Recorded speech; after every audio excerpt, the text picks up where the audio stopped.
لیکن ہر ایک کو یہ نہیں لگتا۔ وہ جتنا زیادہ دباؤ محسوس کریں گے اتنا ہی زیادہ امکان ہے کہ وہ جارحانہ انداز میں کام کریں گے۔ یورپ سے آنے والی ایک اور دلیل یہ ہے کہ اگر آپ پوتن کو مذاکرات کی میز پر لانے پر مجبور کر سکتے ہیں تو یہ خواب ہے۔ میرا مطلب ہے ایسا نہیں ہوگا۔ فی الحال ایسا لگتا ہے کہ روسی صدر زیادہ زور لگا رہے ہیں، فوجی لباس پہن کر کمانڈروں کو بریفنگ دے رہے ہیں۔ ان کے ترجمان کا اصرار ہے کہ روس امن معاہدے کو ترجیح دے گا، لیکن اس دوران ان کا کہنا ہے کہ ہم اپنے مقاصد کے مکمل حصول تک اپنی خصوصی فوجی کارروائی جاری رکھے ہوئے ہیں۔ نیٹو کے رہنماؤں کو پتا ہے کہ فرنٹ لائنز پر جنگ جاری رہے گی، لیکن وہ یہ جاننا چاہتے ہیں کہ پوتن کی اگلی چال کیا، کب اور کہاں ہوگی۔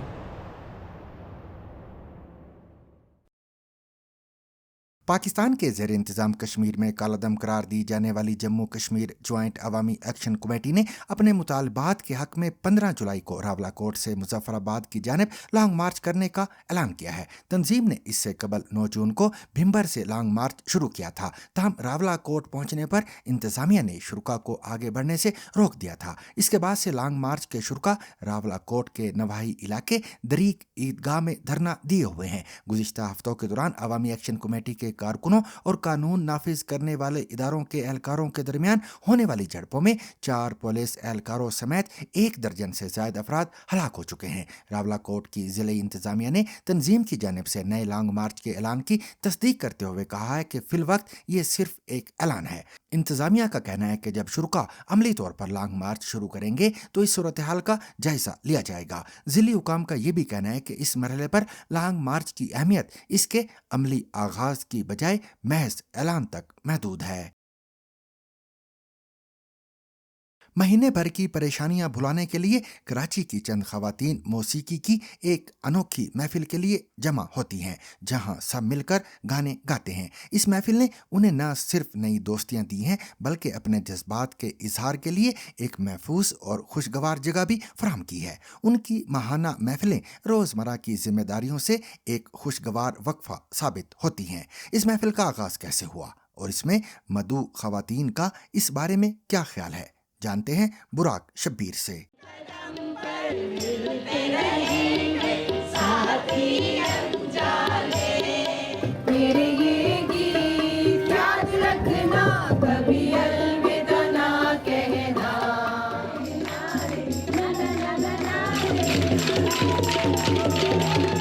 اب ہم نے سب کچھ اپنی ذمہ داریاں پوری کر دی، اب ہمارا وقت ہے تو ہم نے جینا ہے۔ یہاں پر سب کے ساتھ مل کے آواز بلند گانا، ہم لوگ سب باتھ روم سنگرز ہیں تو جو ہے مطلب یہاں کے سب کے ساتھ مل کے بہت مزہ آتا ہے۔ وہی اپنی اسٹریسفل لائف سے نکل کے لوگ آتے ہیں یہاں پہ، میں ایک جنرل بات کر رہی ہوں، اور آ کے سب بہت انجوائے کرتے ہیں۔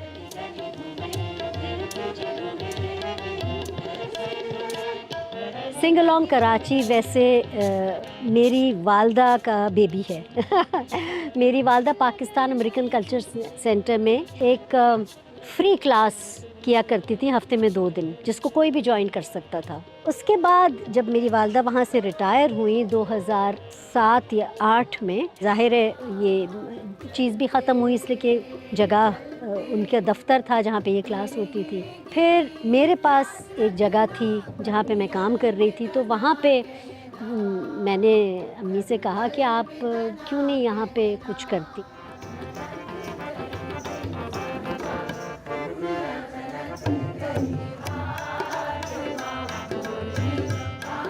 یہ میرے لیے تھیراپی ہے، کیونکہ اس میں آپ 2 گھنٹے کے لیے لٹرلی دنیا کو بھول جاتے ہو۔ موبائل آف ہوتا ہے اور گھر والوں کو معلوم ہوتا ہے کہ ممی از انریچبل، نہیں ممی سے بات ہو ہی نہیں سکتی ہے۔ 2 گھنٹے آپ بالکل دنیا سے بے فکر ہو کے اپنے آپ کو می ٹائم دے کے بڑا مزہ آتا ہے۔ جو اتنی آج کل ہر ایک کو ہر قسم کے فرسٹریشنز ہیں، یہ مصروف زندگی اور جو بھی حالات ہیں آج کل دنیا بھر کے حالات ہیں، ملک کے حالات، جو بھی جو اندر سے جو فرسٹریشنز ڈیولپ ہو چکے ہیں لوگوں کے، وہ فرسٹریشنز نکالنے کی جگہ ہے۔ جو ماحول ہے نا، جو کہ ہم شادی بیاہ میں ہمیں ملتا ہے اور جہاں پر ہم خود گا رہے ہوتے ہیں، وہ ماحول یہاں پر تھا، بیکاز شادیوں میں اب تو گانے بھی لوگ نہیں گاتے ہیں، شادیوں میں ڈانس اسٹارٹ ہو جاتے ہیں. سو وہ بھی ایک فیکٹر ہے کہ وہ دیٹ گھریلو انوائرمنٹ از ہیئر.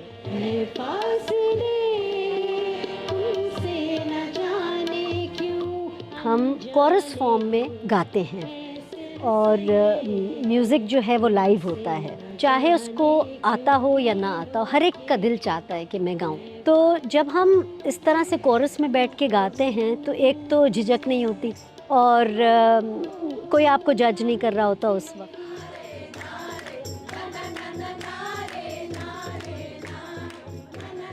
وہ ایج کے لوگ ہیں جن کو اس بات کی فکر نہیں ہے. اب اس ینگ ایج جس میں ذرا وہ ہوتا ہے کہ جو ہے یہ کیا کر رہی ہے اور کیا نہیں کر رہی ہے.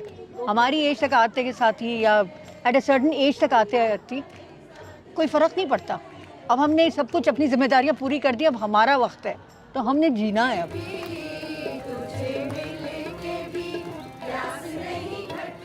میں تو پہلی دفعہ آئی ہوں اور کسی کو بتا کر نہیں آئی ہوں، بٹ میری فیملی از اوکے، لائک ٹھیک ہے، ان کو پتہ ہے کہ یہ، بیکاز اگین میں اس ایج بریکٹ میں ہوں کہ پرابلی میرے بچوں کو، میرے پوتے پوتیوں کو، میرے ہسبینڈ کو مطلب کیا ہی کہیں گے مجھے. بلکہ کہہ بھی لے تو سنے گا کون. ایک نیا ٹرینڈ یہ ہے کہ جو ہمارے جین زی والے جو بچے ہیں اس ایج کے جو ہیں، انفیکٹ ان کی اتنی مصروفیات ہیں، ایک لمحہ ان کو نہیں ملتا، اتنے سوشل ہیں. اور مجھے لگتا ہے کہ وہ لوگ بھی اپنے پیرنٹس کو دیکھ رہے ہوتے ہیں کہ ان کی کیا ایکٹیویٹیز ہیں، یہ لوگ اپنے آپ کو کیسا بزی رکھ رہے ہیں. ہم اس کو اسی لیے سنگ along فیملی کہتے ہیں، اس لیے کہ ہم تو اب آپس میں، آپ یقین کیجئے کہ اس طرح کی فیملی ہو گئے کہ ہم یہاں پہ آ کے دوستیاں بھی ہوئی ہیں.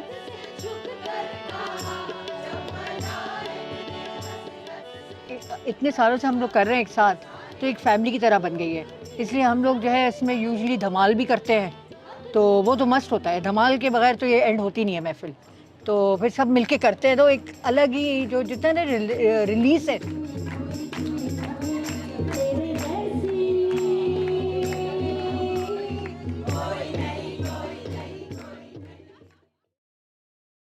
بھارت کے پنجاب میں خالصتان تحریک کے پرتشدد دور میں لاپتہ ہونے والے افراد کی کہانی پر مبنی فلم ستلج کو OTT پلیٹ فارم سے ہٹائے جانے کے بعد اس پر بحث ختم نہیں ہوئی. مختلف علاقوں میں اب اس فلم کی غیر سرکاری عوامی سکریننگز کی جا رہی ہیں.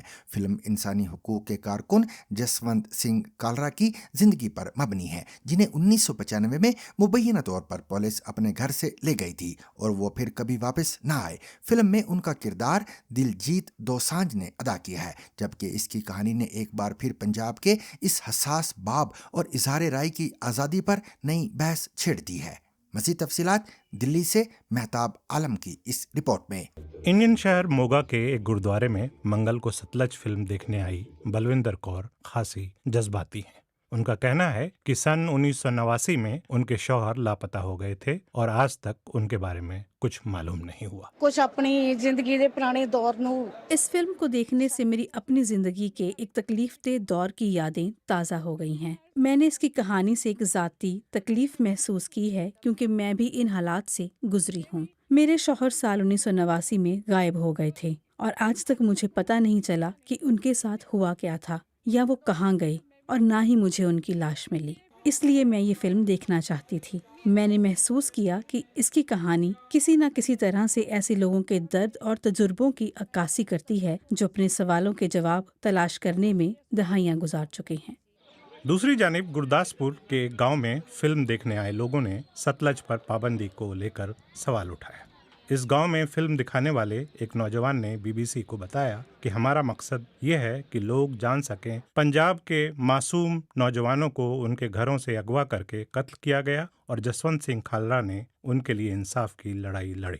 فلم دیکھنے والے ایک دوسرے شخص لوپریت سنگھ نے BBC کو بتایا کہ انہوں نے اپنا سارا کام وقت سے پہلے مکمل کر لیا کیونکہ وہ واقعی یہ فلم دیکھنا چاہتے تھے.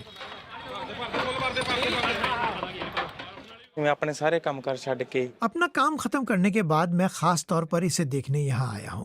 یہ فلم کبھی سنیما ہالز میں نہیں دکھائی گئی. اگر یہ تھیٹرز میں ریلیز ہوتی تو میں اسے پہلے دن پہلے شو میں ضرور دیکھتا. ہم سمجھتے ہیں کہ حکومت کو چاہیے کہ فلم کو دوبارہ ریلیز کرے. اسے صرف OTT پلیٹ فارمز تک محدود کرنے کے بجائے یہ فلم تھیٹر میں ریلیز ہونی چاہیے تاکہ لوگ اسے سنیما ہالز میں دیکھ سکیں.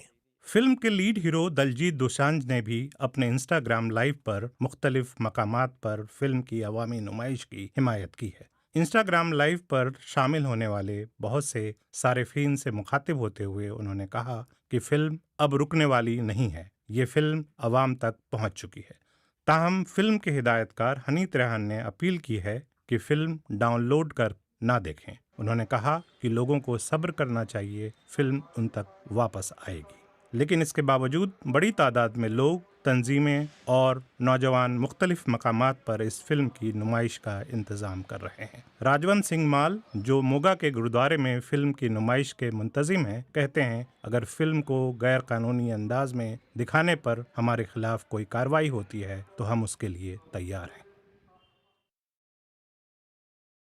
ایک نئی تحقیق کے مطابق دنیا بھر میں گیمرز کی مجموعی تعداد میں تقریباً آدھی خواتین پر مشتمل ہے. لیکن اس بڑھتی ہوئی نمائندگی کے باوجود بہت سی خواتین کا کہنا ہے کہ گیمنگ کی دنیا میں انہیں اب بھی صنفی تعصبات، دقیانوسی تصورات اور آن لائن ہراسانی جیسے مسائل کا سامنا کرنا پڑتا ہے. تحقیق سے یہ بھی ظاہر ہوتا ہے کہ بہت سی خواتین اپنی شناخت چھپانے یا مخصوص آن لائن ماحول سے دور رہنے پر مجبور ہو جاتی ہیں. اس بارے میں ایمان محمد کی رپورٹ پیش کر رہی ہیں عالیہ نازکی. کئی دہائیوں سے ایسا تصور رہا ہے کہ گیمنگ پر صرف مردوں کی اجارہ داری ہے، لیکن گیمنگ اینالیٹکس کمپنی نیوزو کے نئے اعداد و شمار سے پتہ چلتا ہے کہ خواتین اب گیمنگ کی عالمی آڈینس کا ایک اہم حصہ بن چکی ہیں. نیوزو سالانہ تحقیق کرتی ہے جس میں دنیا کی 36 مارکیٹوں میں سے تقریباً 74,000 افراد شامل کیے جاتے ہیں، اور 2026 کے اعداد و شمار بتاتے ہیں کہ آن لائن خواتین کی 76% آبادی گیمنگ کرتی ہے، اور مجموعی طور پر خواتین عالمی پلیئر بیس کا 46% حصہ ہیں. لہٰذا یہاں اہم بات یہ ہے کہ حقیقی طور پر خواتین کھلاڑی کمرشلی ایکٹیو سامعین کے ایک بڑے حصے کی نمائندگی کرتی ہیں. خواتین کی گیمنگ میں زیادہ شمولیت کے باوجود اسٹیریوٹائپس موجود ہیں. مجھے بہت سی جگہوں پر کم تر سمجھا گیا کہ میں جہاں اپنا مائک آن کروں گی تو وہ صرف یہ سمجھیں گے کہ میں خراب کھیل کھیلوں گی، لیکن پھر میں ہمیشہ ان کو ہراتی رہی. تو کیا میں سمجھتی ہوں کہ اب زیادہ خواتین اس میں شامل ہو رہی ہیں؟ یقینی طور پر. اس کی ایک مثال خواتین اسٹریمرز، خواتین گیمنگ کنٹینٹ کریٹر میں اضافہ ہے، اور ویلورینٹ جیسے گیمز میں بھی جہاں انہوں نے خواتین کی صلاحیتوں کا مظاہرہ کرنے کے لیے پروفیشنل ای اسپورٹس سین بنایا ہے. بہت سی ایشیائی مارکیٹس میں خواتین گیمنگ آبادی کا ایک بڑا حصہ ہیں، اور موبائل گیمنگ پورے خطے میں خواتین کی گیمنگ میں شرکت میں مدد فراہم کرتی ہے، اور مشرق وسطیٰ میں وہ ای اسپورٹس میں بھی زیادہ نظر آنے لگی ہیں، خاص طور پر سعودی عرب اور متحدہ عرب امارات میں، جہاں مسابقتی گیمنگ مسلسل ترقی کر رہی ہے. لیکن جبکہ خواتین پہلے سے کہیں زیادہ گیمز کھیل رہی ہیں، برطانیہ کی ناٹنگھم ٹرینٹ یونیورسٹی کی ایک اسٹڈی سے پتہ چلا ہے کہ خواتین گیمرز غیر متناسب طور پر ہراسانی اور صنفی تعصب کا شکار ہوتی ہیں. انہوں نے اس مسئلے سے نمٹنے کا طریقہ کار اس طرح تیار کیا ہے کہ وہ اکثر خواتین کرداروں کے بجائے مرد کرداروں کے ساتھ کھیلتی ہیں اور ظاہر کرتی ہیں کہ وہ مرد ہیں، تاکہ انہیں صنفی تعصب کا سامنا نہ کرنا پڑے جو گیمنگ کی دنیا میں مستقل موجود ہے. اس طرح کی خواتین کے مزید مرکزی کرداروں اور رول ماڈلز کے لیے آوازیں اٹھ رہی ہیں جن کی طاقت اور صلاحیتوں کو ان کی ظاہری شکل سے زیادہ اہمیت دی جاتی ہے. بہت سوں کے لیے یہ گیمنگ کی سپیسز کو ہر کسی کے لیے ویلکمنگ بنانے کی جانب ایک اہم قدم ہے. 70 کی دہائی میں ایک ایسی خاتون دنیا گھومتے ہوئے پاکستان پہنچی جن کے رحم مادر سے آذان اور آیات کی آواز سننے کے لیے عقیدت مندوں کی قطاریں لگ گئیں. پورا معاملہ کیا تھا؟ سنیے آج ZBC ریڈز میں سمرا فاطمہ کی زبانی. سن 1970 کے موسم گرما میں لاہور میں اس روز جشن کا سما تھا، بلکہ 75 سالہ وکیل اور دانشور لیاقت علی کے بقول عید کے دن کی صورتحال تھی. لیاقت علی نے BBC اردو کو بتایا کہ تب لاہور کے لوگ جو زیادہ تر اندرون شہر کے باسی تھے، اسی طرح بادشاہی مسجد کی جانب رواں تھے جیسے ہر عید پر نماز کی ادائیگی کے لیے جایا کرتے تھے، مگر اس روز عید نہیں تھی۔ ان ہزاروں لوگوں کے مسجد جانے کی وجہ ایک ایسی خاتون کے وہاں آنے کی خبر تھی جن کا دعویٰ تھا کہ وہ ایک ایسے معجزاتی بچے کی ماں بننے والی ہیں جو ان کے رحم میں اذان دیتا ہے اور قرآن کی تلاوت کرتا ہے۔ لیاقت علی کا گھر بادشاہی مسجد سے قریب بادامی باغ کے علاقے میں تھا، سو وہ بھی وہاں جا پہنچے۔ تب وہ اپنے FSC کے امتحان کے نتائج کے منتظر تھے۔ ان کا کہنا ہے کہ مسجد میں ہر شخص خاتون کو عجوبے کی طرح دیکھ رہا تھا۔ سب کی کوشش تھی کہ وہ ان کے پاس پہنچیں اور قریب سے دیکھیں تاکہ وہ یہ منظر بعد میں فخریہ طور پر بیان کر سکیں۔ لیاقت علی کے بقول وہاں موجود لوگ اسے باعث ثواب اور باعث نجات بھی سمجھتے تھے۔ ہمارا نسبتاً لڑکپن تھا، سو دھکم پیل میں ہم بھی ان کے پاس پہنچنے میں کامیاب ہو گئے تھے۔ وہاں علماء کرام بھی تھے، سب بڑے خوش تھے اور تاثر دے رہے تھے کہ گویا خاتون کا دعویٰ درست ہے۔ یہ خاتون انڈونیشیا کے ایک مسلم اکثریت والے صوبے آچے سے تعلق رکھنے والی 23 سالہ کت زہرا فونا تھیں، جو مئی 1970 کے آغاز میں ہونے والے اپنے بین الاقوامی دورے میں جاپان، ملیشیا اور جرمنی کے بعد پاکستان آئی تھیں۔ خاتون کا دعویٰ تھا کہ وہ گزشتہ 1 سال سے حاملہ ہیں اور ان کے معجزاتی بچے کی پیدائش 2 سالہ حمل کے بعد مکہ مکرمہ میں ہوگی۔ امریکی اخبار نیو یارک ٹائمز میں چھپی خبر رساں ادارے رائٹرز کی خبر کے مطابق فونا نے اپنے ان دعووں کا آغاز 1969 میں آنچے میں اپنے گھر سے کیا تھا، لیکن اس وقت ان پر زیادہ توجہ نہیں دی گئی۔ فونا زہرا اور ان کے شوہر شریف الدین، جو ایک تاجر تھے، انڈونیشیا کے دارالحکومت جکارتا کے مضافاتی علاقے میں ایک چھوٹے سے کرائے کے مکان میں منتقل ہو گئے۔ اس دور کے اخبارات سے علم ہوتا ہے کہ ہر روز لوگ ان کے گھر کے باہر لمبی قطاریں بنائے جھلسا دینے والی دھوپ میں صرف ایک امید کے ساتھ گھنٹوں انتظار کرتے تھے کہ شاید انہیں بھی زہرا کے پیٹ پر کان رکھ کر اس آواز کو سننے کا موقع مل جائے جسے خاتون اور ان کے شوہر معجزاتی بچے کی آواز قرار دے رہے ہیں۔ ایک انڈونیشیائی صحافی نے تو قرآن مجید کی آیات کی ایسی ریکارڈنگ بھی تیار کی جس سے بظاہر محسوس ہوتا تھا کہ آواز خاتون کے جسم کے اندر سے آ رہی ہے۔ مورخ انہار گونگونگ نے ایک اخبار دی تک نیوز کو بتایا کہ اس زمانے میں مجلس علماء انڈونیشیا کے بانی بویا ہمکا کا کہنا تھا کہ اگر خدا چاہے تو ہر چیز ممکن ہے اور زہرا کے بدن میں موجود بچے کا معاملہ بھی اسی نوعیت کا ہو سکتا ہے۔ تاہم ساتھ ہی شک کا اظہار بھی کیا کہ رحم مادر میں موجود کوئی بچہ قرآن کی تلاوت کیسے کر سکتا ہے۔ اس خبر کے پھیلنے سے انڈونیشیا کے نائب صدر اور وزیر خارجہ آدم ملک اور پھر صدر سوہارتو جیسے اعلیٰ حکام بھی اس پر یقین کرنے لگے۔ زہرا 3 بار انڈونیشیا کے صدارتی محل گئیں۔ صدارتی محل کے ایک ترجمان نے دعویٰ کیا کہ جنرل سوہارتو نے خود اس بچے کو اپنی ماں کے بدن میں دعا پڑھتے سنا۔ فونا کے پاس تصاویر کا ایک بڑا ذخیرہ موجود تھا جن میں اعلیٰ سرکاری شخصیات اور عوام کے ہجوم کے ساتھ ان کی تصاویر شامل تھیں۔ رائٹرز کے مطابق ان میں ایک تصویر ایسی بھی تھی جس میں وہ جنرل سوہارتو کی رہائش گاہ میں ایک قالین پر لیٹی ہوئی تھیں۔ ان کا پیٹ نمایاں تھا، گویا وہ کسی مقدس شے کی نمائش کر رہی ہوں، جبکہ سوہارتو کی اہلیہ ان پر ہاتھ رکھے ہوئے تھیں اور صدر سوہارتو ان کے پاس آلتی پالتی مار کر بیٹھے ہوئے تھے۔ دی تک نیوز کے مطابق حتیٰ کہ ملیشیا کے سابق وزیر اعظم تنکو عبد الرحمان بھی اس بات پر یقین رکھتے تھے کہ رحم مادر میں موجود یہ بچہ قرآن مجید کی تلاوت کر سکتا ہے۔ اس دعوے سے جکارتا کے محکمہ صحت کے سربراہ ڈاکٹر ہرمن سوسیلو نے اختلاف کیا۔ ڈاکٹر ہرمن نے واضح کیا کہ رحم مادر کے پانی میں موجود بچہ قرآن مجید کی تلاوت نہیں کر سکتا کیونکہ وہ نہ اپنا منہ کھول سکتا ہے اور نہ ہی معمول کے مطابق سانس لے سکتا ہے، اس لیے اس کے لیے آواز پیدا کرنا ممکن ہی نہیں ہے۔ اس اختلافی موقف کی وجہ سے ڈاکٹر ہرمن کو روپوش ہونا پڑا کیونکہ اس دعوے پر اندھا یقین رکھنے والے لوگوں نے انہیں قتل کی دھمکیاں دینا شروع کر دیا تھا۔ انڈونیشیا کے وزیر خارجہ آدم ملک نے تو اپنا کان زہرا فونا کے پیٹ پر رکھ کر آواز سننے کی کوشش بھی کی۔ آدم ملک نے کہا کہ میں معجزات پر یقین رکھتا ہوں کیونکہ میں خدا پر ایمان رکھتا ہوں۔ آدم ملک ہی کے ذاتی تعارفی خط کے ساتھ فونا اور ان کے شوہر نے جاپان، ملیشیا، مغربی جرمنی اور پاکستان کا سفر کیا۔ انہوں نے خط میں لکھا تھا کہ وہ اپنے ابھی پیدا نہ ہونے والے بچے کی خواہش پر دنیا کا سفر کر رہی ہیں۔ اس خط میں غیر ممالک سے درخواست کی گئی تھی کہ وہ خاتون کی مہمان نوازی کریں۔ فونا اور ان کے شوہر نے مئی میں 2 ماہ کے غیر ملکی دورے کا آغاز کیا اور وہ جولائی میں واپس انڈونیشیا لوٹے۔ خبر رساں ادارے رائٹرز کے مطابق انڈونیشیا واپسی کے بعد ان کی شہرت تیزی سے پھیلی۔ ان کے خستہ حال گھر پر زائرین کا تانتا مندھا رہتا تھا، جن میں سے بہت سے لوگ انہیں رقم اور تحائف پیش کرتے تھے۔ میاں بیوی کا اصرار تھا کہ ان کے بدن میں موجود بچے نے انہیں ہدایت دی ہے کہ وہ کسی سے رقم قبول نہ کریں۔ وہ بظاہر سادہ اور معمولی معیار زندگی برقرار رکھے ہوئے تھے اور ان کا کہنا تھا کہ بیرون ممالک سفر کے اخراجات ان کے والدین نے برداشت کیے تھے۔ رائٹرز کے مطابق انڈونیشیا کے دیہاتی علاقے کی اس نوجوان خاتون نے 19 ماہ تک یہ تاثر قائم رکھا۔ 13 اکتوبر 1970 کو مبینہ طور پر سہارتو کی اہلیہ کے کہنے پر ڈاکٹروں نے زہرا کا طبی معائنہ مقرر کیا، مگر انہوں نے معائنہ کروانے سے انکار کر دیا۔ زہرا کا کہنا تھا کہ ان کے بدن میں موجود بچے نے خود معائنہ کروانے سے منع کیا ہے۔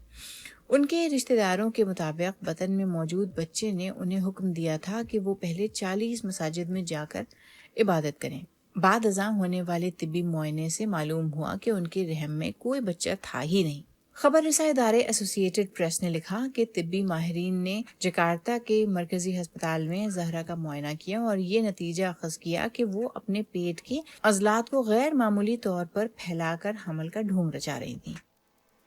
تاہم ڈاکٹروں کے ایسے شواہد بھی ملے جن سے اندازہ ہوتا تھا کہ زہرا نے چند ماہ پہلے کسی وقت ایک بچے کو جنم دیا تھا۔ انڈونیشیا کی قومی لائبریری کی ایک پوسٹ سے پتہ چلتا ہے کہ جب عوام میں شکوک و شبہات بڑھنے لگے تو زہرا فونا اپنے ایک بھتیجے کے ساتھ فرضی نام استعمال کرتے ہوئے انڈونیشیا کے دوسرے بڑے شہر سوربایا سے ایک پرواز کے ذریعے انڈونیشیا کے شہر بنجارماسن فرار ہو گئیں۔ بالآخر پولیس، جس کی قیادت بریگیڈیئر جنرل عبدالحمید سواسونو کر رہے تھے، انہوں نے زہرا کا سراغ بنجارماسن سے تقریباً 14 کلومیٹر دور ایک گاؤں میں لگایا اور پھر انہیں تلاش کر لیا۔ پولیس نے زہرا کے لباس میں ایک کیسٹ پلیئر برآمد کیا۔ یہ ننھا سا ٹیپ ریکارڈر، جس کا حجم محض 13 بائی 7 بائی 2 سینٹی میٹر تھا، ان کے پیٹ کے مصنوعی ابھار کے نیچے چھپا ہوا تھا۔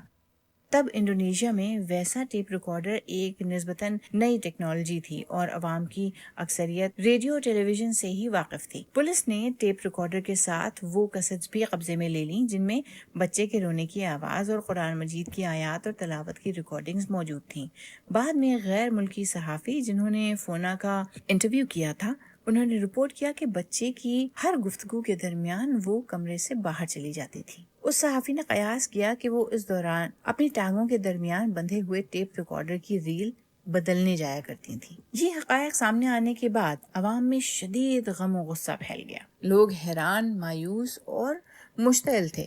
مذہبی اور سماجی شخصیات جنہوں نے ان کے دعووں کی حمایت کی تھی یا کم از کم انہیں سنجیدگی سے لیا تھا، خود کو شدید شرمندگی کا شکار محسوس کرنے لگیں۔ ایک اہم سوال یہ بھی ہے کہ اس پورے ڈرامے میں پیسے کس نے کمائے؟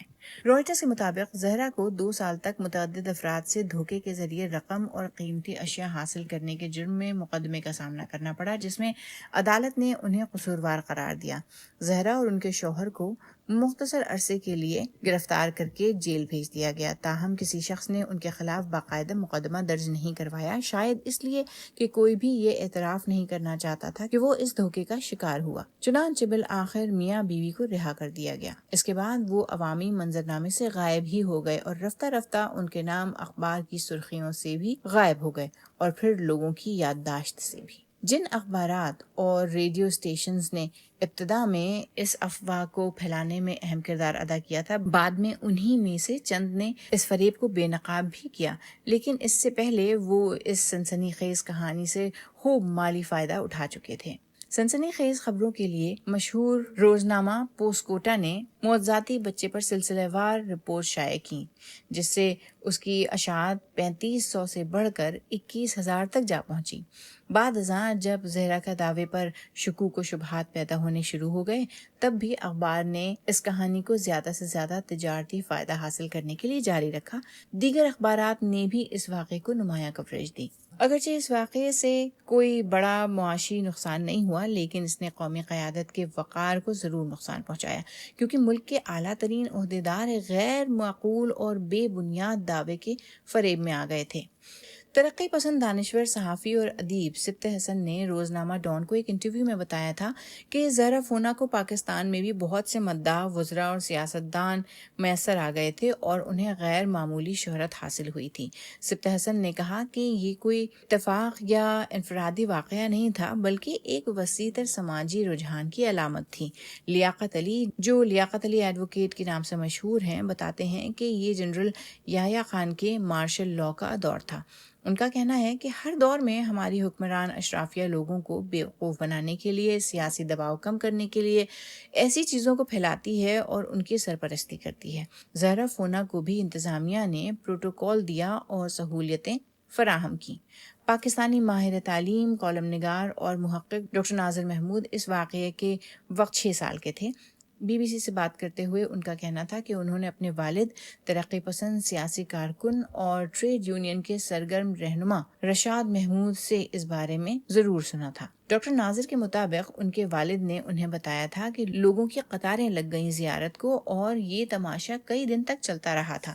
وہ سیاسی کارکن تھے اور نیشنل عوامی پارٹی ولی خان گروپ سے تعلق رکھتے تھے۔ انہوں نے واضح طور پر اس واقعے سے متعلق تو ایسا نہیں کہا کہ یہ سرکاری سرپرستی میں منعقد کیا گیا ہو یا اس کا کوئی ثبوت ہو، لیکن ان کا یہ کہنا ضرور تھا کہ ایسا ہوتا رہتا ہے کہ عوام کی توجہ ہٹانے کے لیے ایسے شوشے چھوڑ دیے جاتے ہیں۔ وہ بمبئی سے تھے اور ان کا کہنا تھا کہ وہاں بھی ایسے واقعات سامنے آتے رہتے تھے کہ کبھی کسی مورتی کی آنکھ سے آنسو ٹپکنے لگے یا کسی شیولنگ سے خون بہنا شروع ہو گیا وغیرہ۔ اور سامعین، اس کے ساتھ ہی آج کا سیربین بھی اپنے اختتام کو پہنچا۔ مجھے اور میری پوری ٹیم کو کل تک کے لیے اجازت دیجیے، لیکن اجازت لینے سے قبل اب تک کی خاص خبریں۔